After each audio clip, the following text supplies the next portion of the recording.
Bom dia, mais uma vez, a graça e a paz a todos.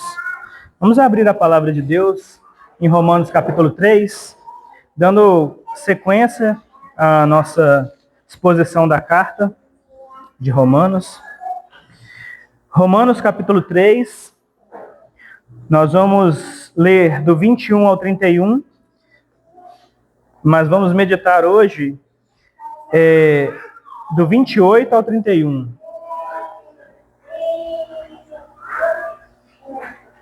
Romanos capítulo 3, 21 a 31.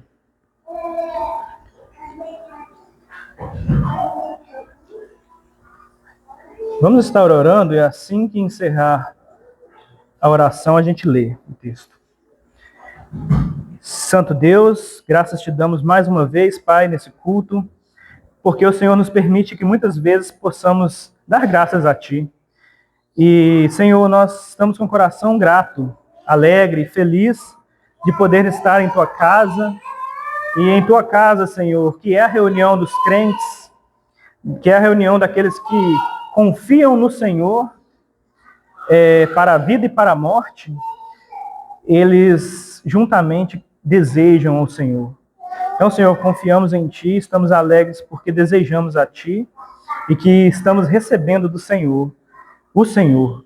Então, Pai, continue nos dando mais de Ti, mais conhecimento do Senhor, mais, Senhor, da Tua palavra, que gere em nós todos os sentimentos e afeições necessárias para que possamos, Senhor, nos comportar de maneira adequada diante de Ti, diante do mundo.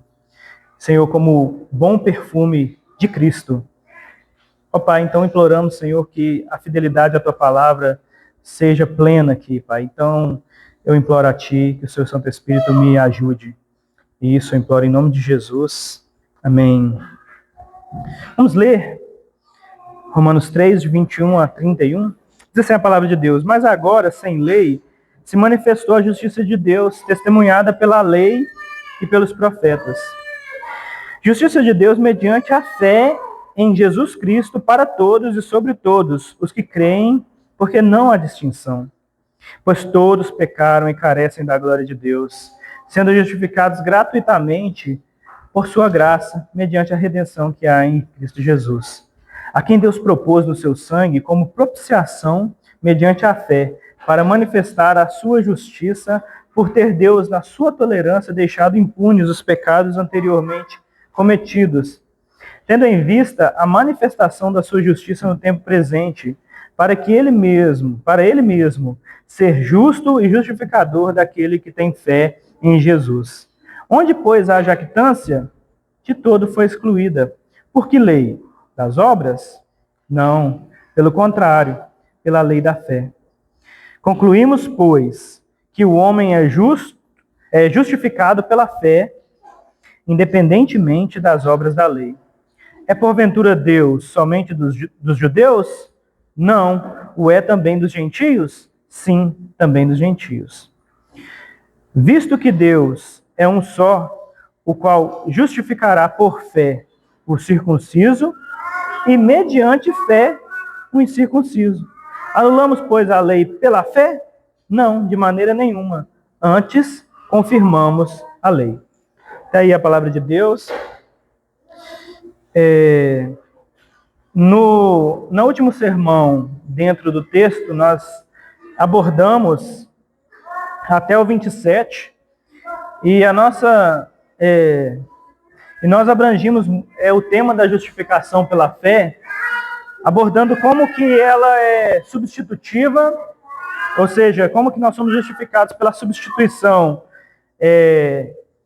legal, né, de nós por Cristo, de tal maneira que Cristo assume o nosso lugar na cruz, o lugar que nós merecíamos, por causa da grande ofensa que cometemos, nós merecíamos a cruz.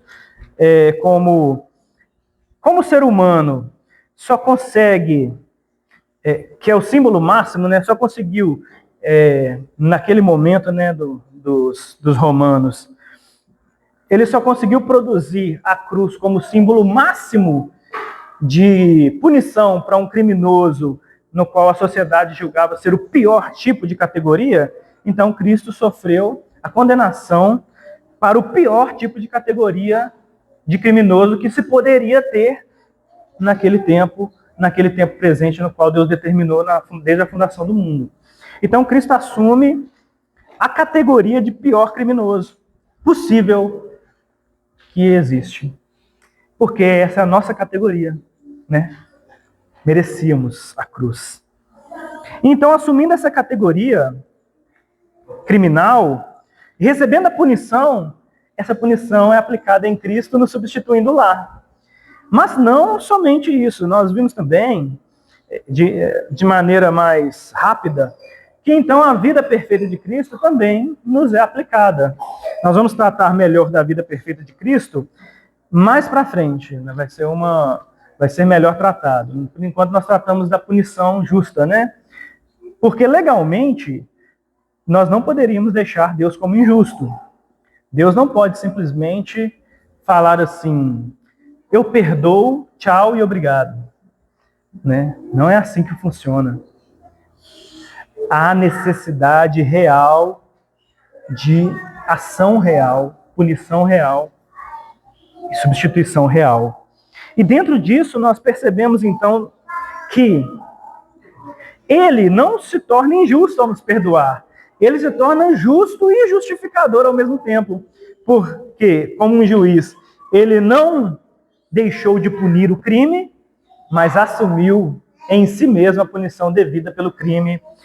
E então ele é justo e justificador daquele que tem fé, daquele que acredita, daquele que confia, daquele que entende o que aconteceu. E por fim nós vimos que ninguém pode se orgulhar, ninguém pode dizer que possui sequer 1 centímetro, milímetro ou grama ou ml, né, de participação na justificação. Ou seja, ninguém pode se orgulhar de nada, porque o orgulho foi totalmente excluído através daquela ofensa que eu falei para vocês, né? Você tem que aceitar que ninguém é melhor do que você. Absolutamente ninguém. Você tem que aceitar que você é o pior criminoso possível. Se você não aceita isso, a cruz não serve para você, porque a cruz é para o pior. Se você não é tão ruim, então Deus não pode te ajudar, né? Nós vimos isso, então nós completamente, pela obra da fé, por causa da fé, e por crer nessa grande salvação, nós somos humilhados e ao mesmo tempo exaltados. Estamos alegres, contentes e ao mesmo tempo que nós nos entristecemos com os nossos pecados. Por quê? Porque Deus e a imagem de Jesus lá acaba com a nossa autojustificação e nosso orgulho, mas nos demonstra a maravilha de Jesus, como Jesus é lindo e maravilhoso, seus aspectos gloriosos. Então isso nos alegra, isso nos faz dar um grito, uma exaltação ao seu nome, podemos cantar louvores a ele. E agora vamos concluir, né? Que na verdade é a conclusão de Paulo, né? Do 28 ao 31, é a conclusão dele. Então vamos estar continuando então. Irmãos, tem um filme que chama A Ilha do Medo. Eu não sei se vocês já assistiram, é um filme até famoso, clássico. Chama A Ilha do Medo. Ele conta a história de um homem que chama Ted Daniels. Ele é um detetive, né? Ele e seu parceiro é um detetive que está investigando numa ilha psiquiátrica, de presos psiquiátricos. Ele está investigando lá um crime, né? Um criminoso que fugiu e ele está procurando esse criminoso. Então, durante o filme, nós vemos a investigação dele, ele entrevista as pessoas, conversa com todo mundo. E eu não sei se os irmãos assistiram, mas se não, vai o spoiler, não vai ter como fugir dele, né? Entretanto, nós descobrimos que Ted Daniels, esse detetive, na verdade o criminoso que estava fugindo.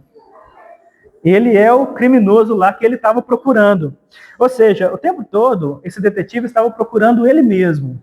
E é incrível, né, como o roteirista conseguiu escrever isso, porque essa história, o roteiro do filme, é o roteiro, ou seja, ele como um detetive procurando ele mesmo, no final ele se encontra, né, é revelado que ele é o criminoso que ele estava procurando, mas ele sabia o tempo todo que ele estava fugindo de si mesmo. Ele cria e fabrica essa realidade de ser esse detetive, esse homem justo, né? Esse detetive é um detetive justo, ele é implacável, ele desconfia de todo mundo, ele acha que todo mundo pode estar, a não ser o seu parceiro, né, que está com ele, todo mundo pode estar mentindo, então ele está sempre procurando a verdade. Sempre procurando a verdade. Então ele interroga só que ele estava procurando ele mesmo. Ele mesmo. E quando ele descobre que ele estava procurando ele mesmo, que ele era o criminoso, uma grande coisa acontece que é ele se choca com a verdade, né? E ao se chocar com a verdade, a reação dele não é a reação, na verdade a reação esperada. Não é a reação que é a que nós deveríamos, que é a que ele deveria ter, mas é a reação esperada que todo ser humano faz quando se choca com a verdade. Vamos falar mais depois disso, sobre isso depois. Mas o versículo 28 diz assim: concluímos, pois, que o homem é justificado pela fé, independentemente das obras da lei. Paulo aqui, nesse versículo, ele começa a nos dar o argumento, ou a linguagem do argumento que ele está usando. Qual que é a linguagem? A linguagem é concluímos, pois. A conclusão que ele está querendo trazer é uma conclusão jurídica mesmo. Ele está querendo usar essa linguagem. Ele está querendo dizer que agora é como se fosse o juiz, ou o relator, né? Pode ser também, dando o relatório final. A conclusão do julgamento, a conclusão do caso. O caso está concluído. Qual que é a conclusão do caso? A conclusão do caso é que o homem é justificado pela fé, independentemente das obras da lei. E então nós vamos fazer aquilo que eu não fiz domingo passado, mas já fiz quando eu falei primeira vez sobre a justificação pela fé no início dos sermões, da exposição da carta de Paulo aos Romanos, é falar sobre a natureza da fé mais uma vez. Então a natureza da fé, na teologia reformada, se divide em três. Bastante atenção. A notícia, chamada de notícia, que na verdade é o objeto real da fé. O objeto no qual você deposita a sua fé. Nós falamos isso. Eu lembro que nós falamos que muitas pessoas acreditam que vão ser salvas por causa de uma ideia que elas têm na cabeça. Então elas acreditam no céu e no inferno que elas mesmas criaram. E então eu falei como que é um absurdo e é a maior loucura, né? É a maior falta de consciência, ou melhor, é a maior insanidade, é você acreditar e apostar a sua vida numa salvação que você pensou que é a salvação. Eu acredito que eu vou ser salvo se eu fizer o bem. Porque existe uma balança cósmica que pesa bem e mal. E dependendo do bem que eu fizer, esse bem aplaca o mal. Aonde isso está escrito? Aonde essa ideia? Da onde eles retiraram essa ideia? Essa ideia nem é ao menos bíblica. A ideia de que você aplaca um bem você aplaca um mal praticando um bem. Isso não é a cruz. A cruz não é Jesus fazendo um bem para aplacar um mal. A cruz é Jesus pagando o mal. Ele está morrendo, ele está cumprindo, ele está sendo executado por causa do mal. Jesus Cristo não está fazendo um bem que aplaca o mal. Ele está recebendo a punição do mal. Ele está fazendo o que? Ele está recebendo a sentença. Então, não é um bem. Isso nem sequer é bíblico. Mas as pessoas apostam a vida nisso. Então, a fé, a notícia é o objeto real. É o objeto real. Eu conversando com uma pessoa e ela disse que tinha um texto bíblico. E ela seguia o texto bíblico. Ela falou, eu sigo o texto bíblico, eu acredito na Bíblia. E ela citou uns textos bíblicos para mim, eu citei outros. Falei, não, mas esse texto bíblico aqui, ó, não vale. Olha só, esse outro texto bíblico aqui que está dizendo. Ela disse assim, mas eu estou com a Bíblia. Eu estou com a Bíblia. Estou crendo na verdade. Falei, mas você para crer na verdade, você não pode crer numa parte da verdade. Você tem que crer na verdade completa. Você tem que crer na verdade integral. Olha só o exemplo que nós temos aqui. Abraão. Abraão, ele chegou em Abimeleque, também chegou no rei do Egito, né, no faraó, com a mesma ideia. Olha, você diz que é minha irmã. Porque em parte, você é minha irmã. Isso é um absurdo. Ele disse parte da verdade. Não diga que é minha esposa. Diga só parte da verdade. Porque, de fato, você é minha irmã. Ele tenta usar essa de justificativa. Não é justificativa. Em parte, você é minha irmã. Não. A verdade, se ela não for completa, ela gera a confusão que gerou no capítulo 20 de Gênesis. Em parte, não. Então, você crê no objeto real. Você, por exemplo, você vai crer na verdade e na luz que vai te sendo revelada nas Escrituras. Então, a segunda parte da justificação pela fé, ou melhor, a segunda parte da natureza da fé é o assentimento, chamado de assensus. É a compreensão da notícia. Não é... o assensus, na verdade, ele pode ser dividido, eu divido ele em duas partes. A primeira parte é, de fato, a compreensão da notícia. É a primeira parte. A segunda parte é a compreensão do valor da notícia. Porque, irmãos, você pode compreender a notícia. O evangelho, na verdade, não é uma coisa que é impossível de compreender. As pessoas, na verdade, elas quando leem, compreendem o evangelho. Se você lê, qualquer pessoa que tenha o mínimo de interpretação de texto ali, que saiba ler, consegue entender o evangelho. E então essa parte do assentimento é a compreensão da notícia.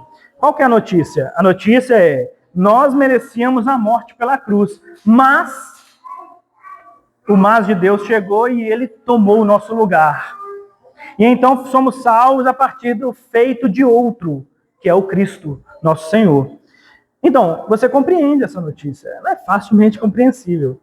Só que o assensus, ou assentimento, ele não é só a compreensão da notícia, mas a compreensão do valor que tem essa notícia. Como você reage com afeições a essa notícia. Então não é apenas entender, é dar valor, né? E Jesus disse assim, não jogue pérola aos porcos. Os irmãos conhecem muito bem esse texto. Não joguem pérola aos porcos. Por quê? O porco, ele não quer a pérola. Por que o porco quer? Quando você pega uma vasilha cheia de pérola e joga lá e o porco morde a pérola, não faz sentido para ele, ele queria comida.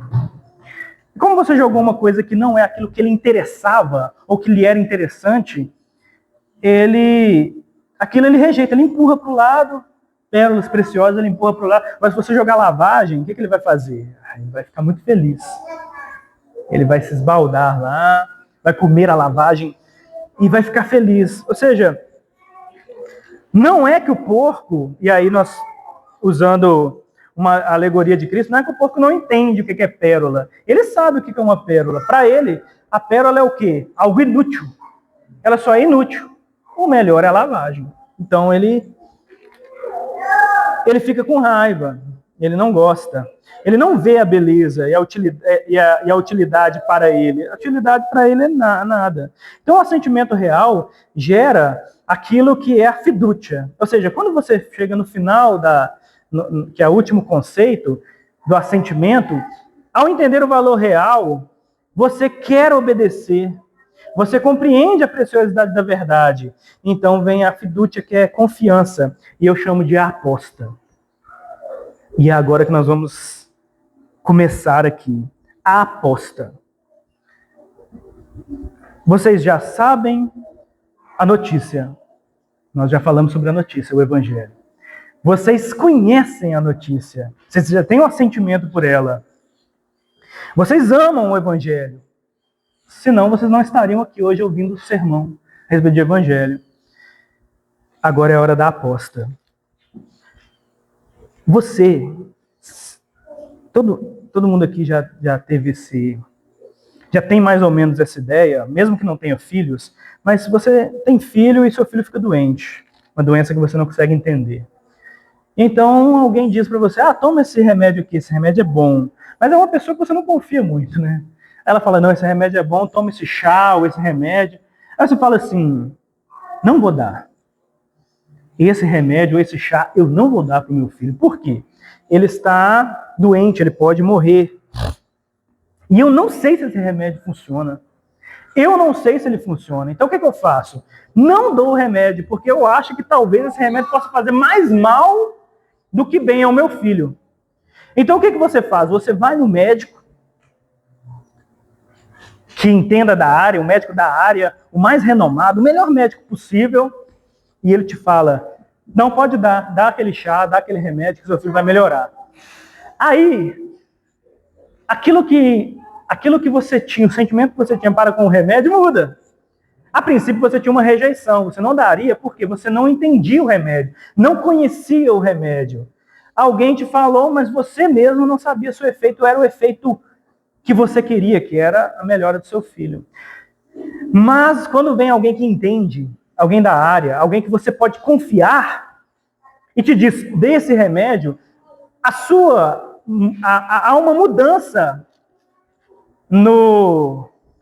há uma mudança de reação para com o remédio. Então agora você dá o remédio. Mas aí vem a grande pergunta, você entendeu o remédio? Você é bioquímico? Então você sabe todas as substâncias que tem no remédio? Às vezes o médico nem te fala o que tem no remédio, mas ele te fala, vai melhorar, dá de tantas em tantas horas, vai melhorar. Mas você não é bioquímico, você não é alguém da área, e você não entende por que esse remédio vai dar certo, mas você confia no médico.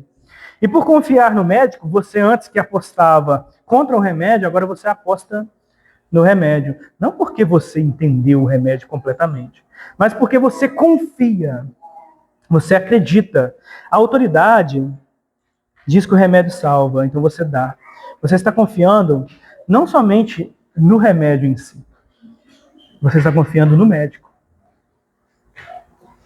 Você está confiando no médico. Você não está só confiando.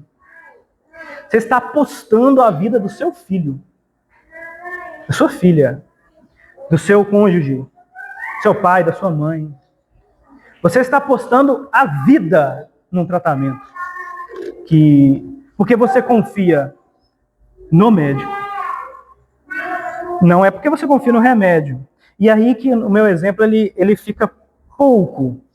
Porque no Evangelho nós confiamos no médico, no remédio, nós confiamos no tratamento, nós confiamos nos efeitos, nós confiamos em tudo que envolve esse tratamento. Por quê? Porque o médico é o Cristo, o remédio é o Cristo, o tratamento é o Cristo.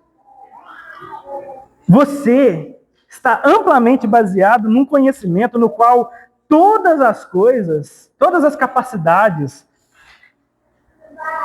elas estão apontando para o mesmo sujeito, o Cristo. A sua obra, a sua pessoa. Então ele é o remédio e ele é também o médico. Ele é a autoridade e é o tratamento. Então, você confia, aposta a sua vida nele. E não é uma aposta como você aposta num remédio, né? Porque um remédio, você, como eu disse, você não entende as propriedades dele completamente. A não ser que você seja um bioquímico, alguém que mexe com farmacologia, né? Mas se não, você está confiando em algo que você não entende muito bem, mas você confia. Agora, Cristo, você tem a notícia. O Evangelho, você leu a palavra, ou deveria ter lido, deve conhecer o Evangelho, que está escrito, que nós falamos domingo passado, uma parte dele, né, que é a justificação pela fé. Você tem a compreensão, você tem a notícia, você tem a compreensão, você tem um assentimento. Agora aposte a vida. Aposte a vida.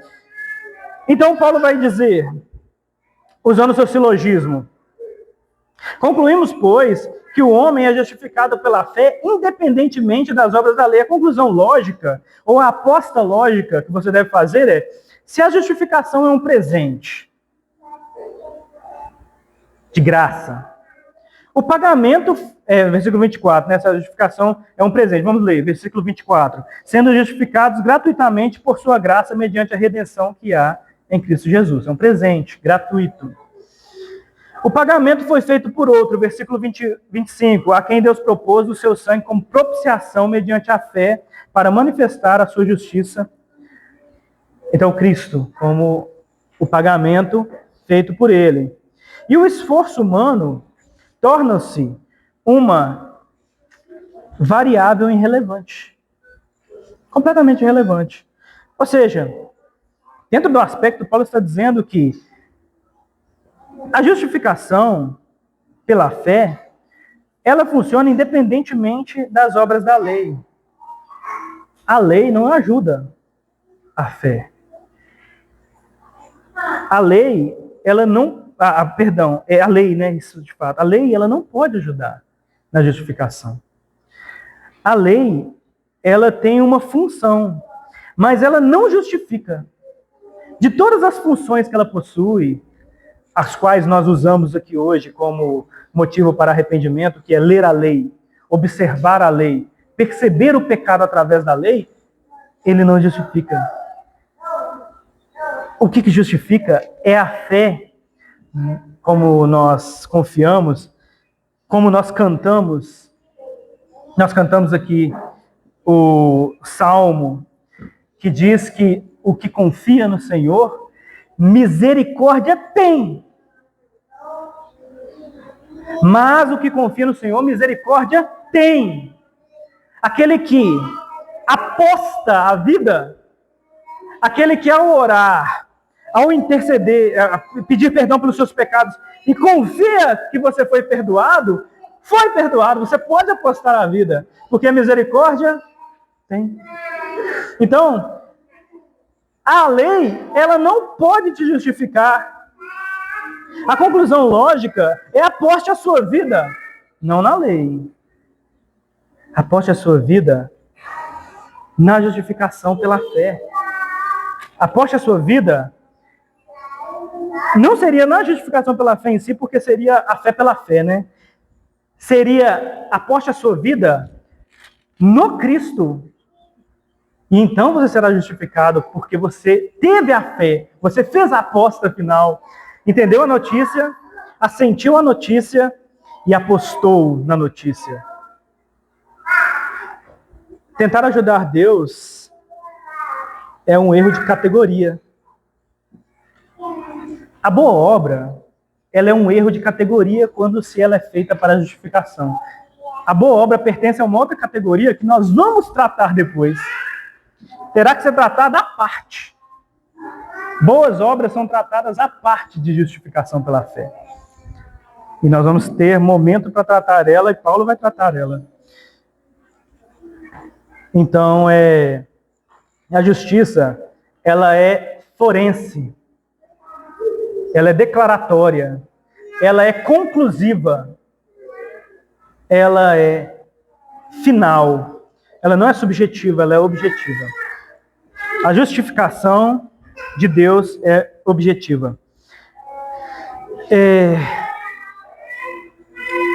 Versículo 29 e 30 diz assim: é porventura Deus somente dos judeus?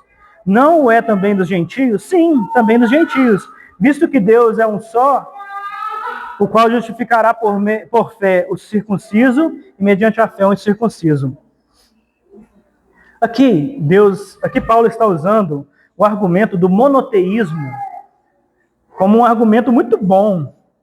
Quer dizer, o melhor argumento possível. O argumento do monoteísmo é o seguinte: existe apenas um Deus. Não existe um Deus de judeus e um Deus de gentios. E é aquilo que nós tratamos na nossa aula hoje, da complexidade de Deus. Você não pode tratar Deus como Pai e ignorar Deus como Senhor.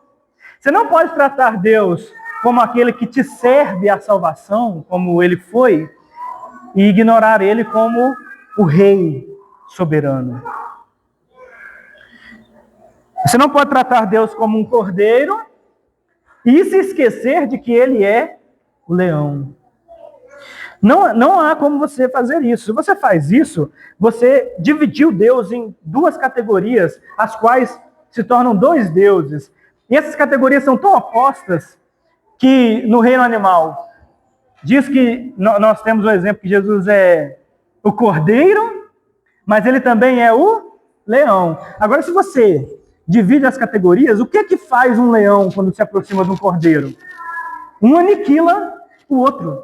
Então, se você divide Deus nas categorias que você acredita dividi-lo, se você trata Deus só como cordeiro e se esquece de tratar ele como leão, você dividiu Deus numa categoria que vai excluir a outra. É excludente. Então, você dividiu Deus. Você não tem o Deus, você tem uma parte do Deus. E a outra parte desse Deus vai competir com essa parte. Então, você nunca vai entender Deus. Então, essas categorias elas são excludentes. Você não pode tratar Deus como rei e se esquecer de tratar ele também como pai. Como um grande senhor e se esquecer de tratar ele como o seu pai. Essas coisas são para ser feitas de maneira plena, dentro daquilo que você entende. Então, o monoteísmo se existe um Deus, existe apenas uma regra física, ou apenas uma regra para a salvação, não há como ele ser Deus dos judeus e não ser dos gentios. Não há como ele ser Deus dos gentios e não ser dos judeus. E não é só isso, Paulo está dizendo assim: visto que Deus é um só, o qual justificará por fé o circunciso e mediante a fé o incircunciso. Ou seja, ele está dizendo assim, toda a história da salvação foi o mesmo Deus. Toda a história da salvação foi o mesmo Deus. Ele sempre foi o mesmo Deus, sempre tratou e da mesma maneira. Nunca houve sequer um momento em que Deus era um e tratava de um jeito certas pessoas e era outro e tratava de outro jeito a salvação. Se houvesse dois caminhos, um por obras e outro por fé, Deus seria esse contraditório. A fé é o denominador comum que nivela a humanidade. É isso que Paulo está dizendo. Ele está dizendo, anulamos, pois, a lei pela fé? Ele vai dizer no 31. Por que ele está fazendo essa pergunta? Exatamente por causa da questão. Se existem uma maneira de tratar o Deus dos judeus e uma maneira de tratar o Deus dos gentios, uma faz o que com a outra? Anula e aniquila a outra. Então, vamos responder essa pergunta. Essa pergunta ela é respondida não independente do 29 e do 30, né, que é essa conclusão. Anulamos, pois, a lei pela fé? Não, de maneira nenhuma. Antes, confirmamos a lei. Confirmamos a lei em que sentido? Dizemos que nosso Deus é um só. Dizemos que a sua palavra é única. Ela não se anula, ela não se aniquila. Nosso Deus é complexo. Nosso Deus é incrível. E nosso Deus, ao mesmo tempo, é único. Ele não muda. Ele não se deforma. Ele não se transforma. Não é porque o judeu crê assim que ele vai salvar o judeu por crer assim. Não é porque o gentio crê de outra forma que ele vai salvar o gentio por crer de outra forma. Naquele grande dia, no qual você se apresentará diante do grande juiz e prestará contas por todas as suas ações,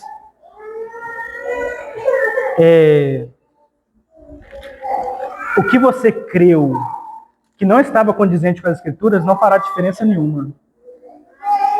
Suas ações, suas boas ações, nada disso fará diferença nenhuma. A fé não joga a lei no lixo, mas ela diz: a lei é absoluta, séria, e o próprio Deus teve que satisfazê-la. Então você não anula a lei, você mostra como que ela foi útil.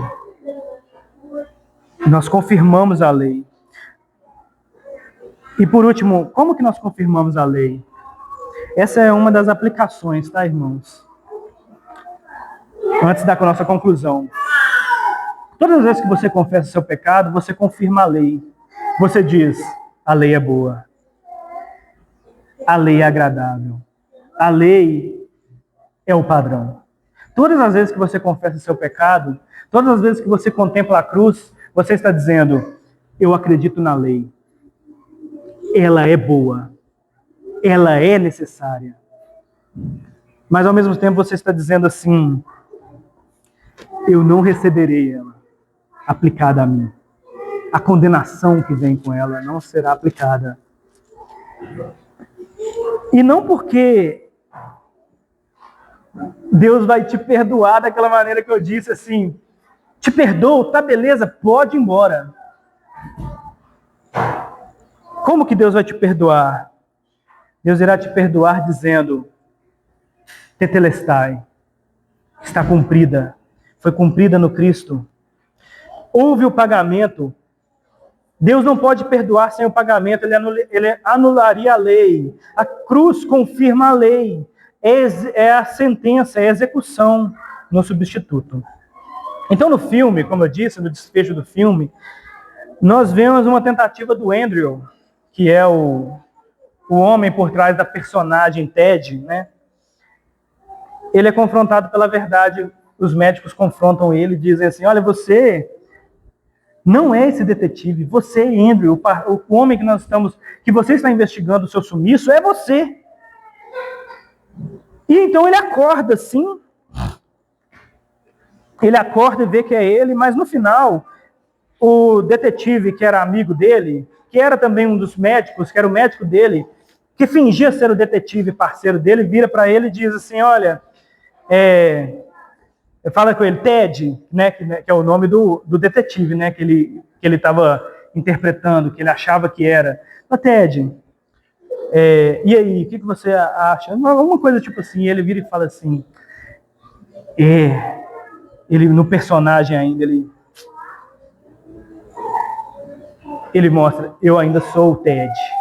Ele diz, né, confirma: ainda sou o homem que estou, o Ted, o detetive. Ele decide fingir que é o detetive. E então eles pegam ele e caminham ele para a lobotomia, que eles iam lobotomizá-lo. E na hora que ele está indo lá, para apagar a mente, ele diz pro seu amigo, né, pro seu colega lá: é melhor morrer como homem bom do que viver como homem mau, como assassino. No filme, isso até parece funcionar, mas não é a verdade. Ted é Andrew, ele não é Ted. Ele é o assassino. Ele resolveu não aceitar. Ele resolveu não aceitar, ele resolveu fingir ser uma outra pessoa boa. Mas a verdade é que ele é o assassino. Por isso eles vão ter que lobotomizá-lo. Haverá uma consequência para ele. Porque ele finge ser alguém que não é. Ele viu a verdade e escolheu uma verdade própria. Mas essa verdade própria não vai ajudar ele. Não vai. Não vai. Naquele grande dia, as mentiras que você contar para você não vão te ajudar. Naquele grande dia, a maneira com que você resolveu interpretar a vida não vai te ajudar. Se você não acreditar na notícia, não ter os sentimentos adequados para ela, que é amar a notícia, e não apostar a vida nela, não haverá salvação.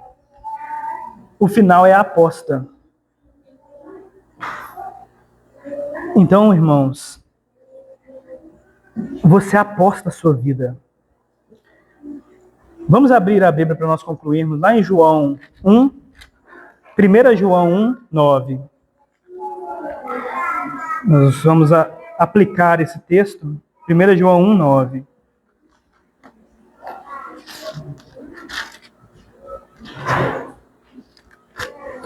Então você, ao ouvir a notícia, você aplica ela apostando a sua vida. A justificação ela é aplicável quando você aposta a vida. Por exemplo, se Abraão tivesse apostado a vida em Deus, ele não mentiria. Ele diria, é minha esposa. O que você acha que você vai fazer? Meu Deus me prometeu e a promessa ainda está de pé. Eu confio no meu Deus. E se ele quiser me matar, por exemplo, Abraão tinha apostado a vida quando o anjo pediu, quando Deus pediu que ele sacrificasse o filho, né? E a Bíblia diz que ele apostou a vida de tal forma que ele acreditava, isso em Hebreus, que Deus podia ressuscitar o filho dele dos mortos. Por quê? Porque aí ele estava apostando a vida pela fé. Mas se ele tivesse apostado a vida, ele tinha dito, é minha esposa, o que você acha que você pode fazer? Eu confio no meu Deus. Ele estava apostando, ele estava tendo fé. Agora, dizer que ela não é esposa, não é fé, é falta de fé. Então, diz assim, 8 e 9, 1 João 1, 8 e 9. Se dissermos que não temos pecado nenhum, a nós mesmos nos enganamos e a verdade não está em nós. Se confessarmos os nossos pecados, ele é fiel e justo para nos perdoar os pecados e nos purificar de toda injustiça. A abordagem de João é, se confessar os pecados, é a aposta de João, ele está apostando, como nós. Se você confessar os pecados, Deus é fiel e justo para te perdoar. Acredita? Aposte sua vida nisso.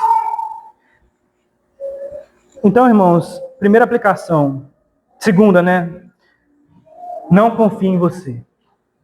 Você mente para si mesmo.